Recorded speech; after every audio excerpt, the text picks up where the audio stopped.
out in Oakland for the second game of our doubleheader, the Knicks against Golden State. 3D, this is the first time in the Steve Kerr era that the Warriors have lost 3 games in a row with Curry. What's going on? Bottom line is, guys, they're going for their 5th finals in a row. Talking to Steph off camera, he says, I appreciate a guy like LeBron James has done it 8 times. So now we're taking a new group of characters. First time around, we had Harrison Barnes and the Brazilian Blur and Barbosa and guys like that. Then the second time around, you have David West and Zaza Pachulia and Nick Young. And now you have Jerebko and a whole cast of new guys. So deep down inside, Kevin McHale, Isaiah, you guys have won back-to-back championships. I only made it to 1 final, so to see a team try to go to 5 of them, C-Web, it's all mental right now, getting everyone on the same page. I think after the All-Star break, and also, too, to talk about some guy named Cousins is coming back sometime soon. He's pretty good, I heard. Oh, yeah, he's pretty good, I heard, too, yeah.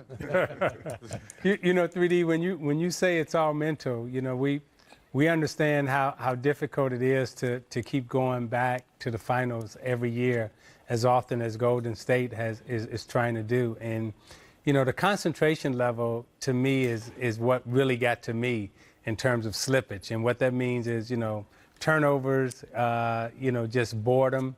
There are no more big games. How do you get up? I mean, every opponent that comes in, it's a big game for them. But there are no more big games for you. The only big game that may be for the Warriors is if they get to a 7th game in a playoff series, and then that's a big game for them. But they've seen everything. So how are they finding ways to get themselves motivated and get through this malaise?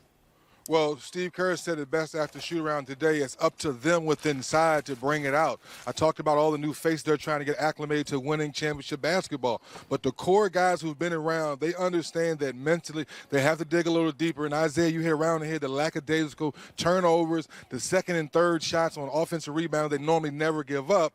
But I say it again, mentally 5 times in a row trying to get to the mountaintop is pretty hard. But I think deep down inside, they're preparing themselves for a deep run again. You know, Dennis, the guy that I'm interested in watching is Green. You know, he missed some games, so he's not going to be tired or bored. He's just trying to get his rhythm. He has not played well yet. I just haven't seen a lot of Draymond Green type games where he controls the flow. He has 8-9 assists, 10-12 rebounds, 10-12 points, but just controls the game. What's up with him? And he just appears to me to be struggling right now. Well, it's funny you say they came back. He talked about when he came back from the injury a few games ago that he was going to start attacking more. And I think he got caught up in the routine. And C-Web, you'll love this. What do you mean routine? Well, when you have 3 flamethrowers, you kind of pass one, you pass to another, and you kind of take your time. And then the defense says, you know what? Until you start making shots, we're going to start, you know, concentrating on those flamethrowers. So I look for Draymond to be a little more aggressive now to try to get some easy layups and knock down a few wide open shots because he knows he still has 3 flamethrowers to fall back on. You know, 3D, is that the senior dance team behind you? Oh, yeah. You got to, hey. Yeah, they get it popping. You got to go slow with it. You got to go slow with it. You know? Yeah, then you got to get them to spin around one time like that. Hey. Bounce back to it like that. Hey. 3D. One more question. See what I mean? Is there, I heard that Cousins had a full practice, and you just mentioned him. And we saw the tape on Instagram of him dunking on Durant. And I've said many times that I've thought that he was the best big man in the league. That was pre-injury. Have you heard anything about his status? Is there a time that we expect to see him again? And secondly, do you know if he's worried about, I guess, mobility once you damage your Achilles? First thing, C-Web and guys, the injury is 100% healed. Second thing, he has gone down with the G League and practiced with those guys, had 3 good practices. Thirdly, we all know this. He's trying to get his basketball legs because the new NBA today is very few practice with all the games they have. And lastly, it's not going to be 25 and 15 cuz. It's going to be the new focus cuz playing with a championship caliber team that knows they need him, they want him, and he wants to be here. So it's going to be fun once they pull the trigger. No exact date because they don't want to put that pressure on him, but he's coming soon. He looks good, guys. Thank you so much, 3D. We'll catch up with you later. Have fun. up there in the town, baby. Hey, don't get too stiff. You might get some treatment before the game. I know that knee still ain't. They messed up. Thank you, 3D. Yeah, you're gonna pop an Achilles. Yeah, 3D. He still got it. If you check him out on his Instagram, boy, he can still shoot it. And guys, you know, in recent history, I think about Rasheed Wallace. I remember Joe D telling me, well, when we get him, we're going to win. And I remember thinking, like, wow, if you get him, you are. And I remember the media and the fans saying, no, but I understand they didn't know. I understood that they didn't know. Would I be fair to say that it happened with you guys, that special spark was McGuire? And if so, yes. I'd love to hear from you, Kevin, about that. But being the Warriors, you need this. You talk about the Malays. You had already won championships. Can you talk about any time a new piece came, whether it was to help you get your championship or to take you over the hump? What was it like for that team? That new piece for us and that new piece for the Warriors that they depended on will give them that little extra energy, that little extra hunger, keyword hunger, that they don't have anymore. Win one for this guy too. Yeah, they don't have you know, in February, you know, in January, you don't have that extra energy to dive on that loose ball to win this game, you know, and yeah. I mean, you just don't have it. Right. You are dependent on the new guys to come in and give you that extra. Now, if the new guy can come in and then give you 12 points, you don't need 20. Right. We just need 12 to get over the hump, because right now when we lose by 4. We in close games, right. You know. But if we had another 8 points, right? Okay, this is a blowout. Yeah. We good. Yeah. And that's what Cousins will give them. He'll give them blowout material. You know, we had one championship in '84, lost in '85 to the Lakers. In '86, we got Bill Walton. Summer of '85, we got Bill. Bill came there, and we had all played a lot together. We had a style. We moved, cut, did a lot of stuff. Yeah. Bill loved it. Bill, Bill stuttered back then. Bill like, oh, I love playing with you guys.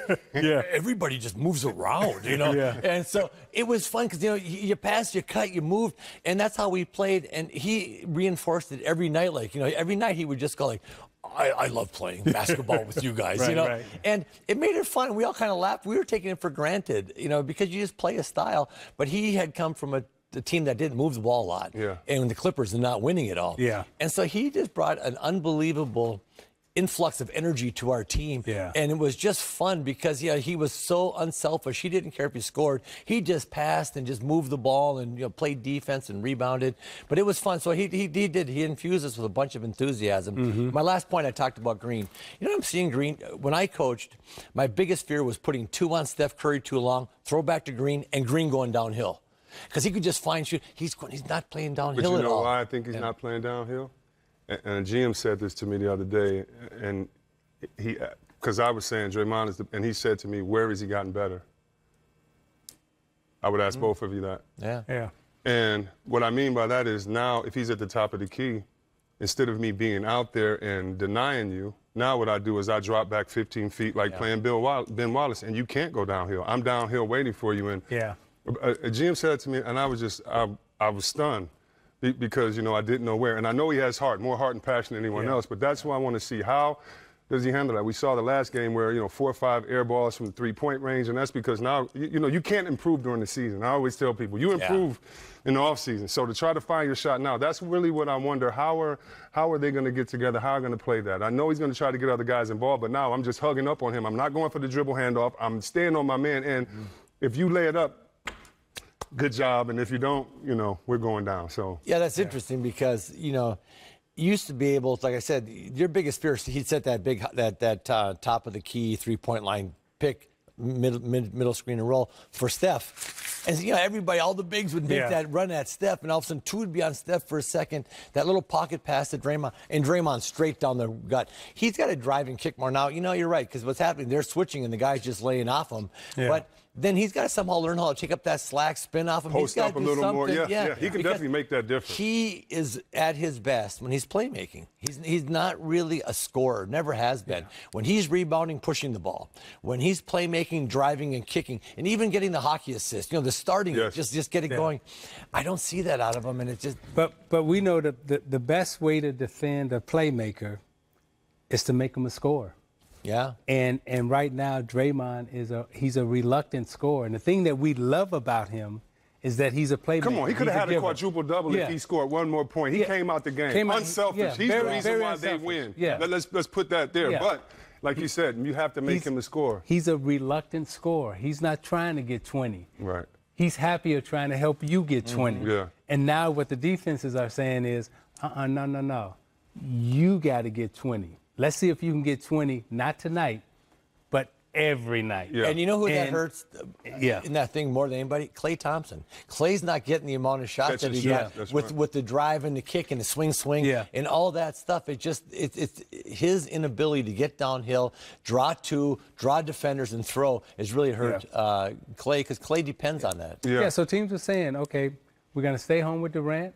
We're going to stay home with Steph. We're going to stay home with Klay.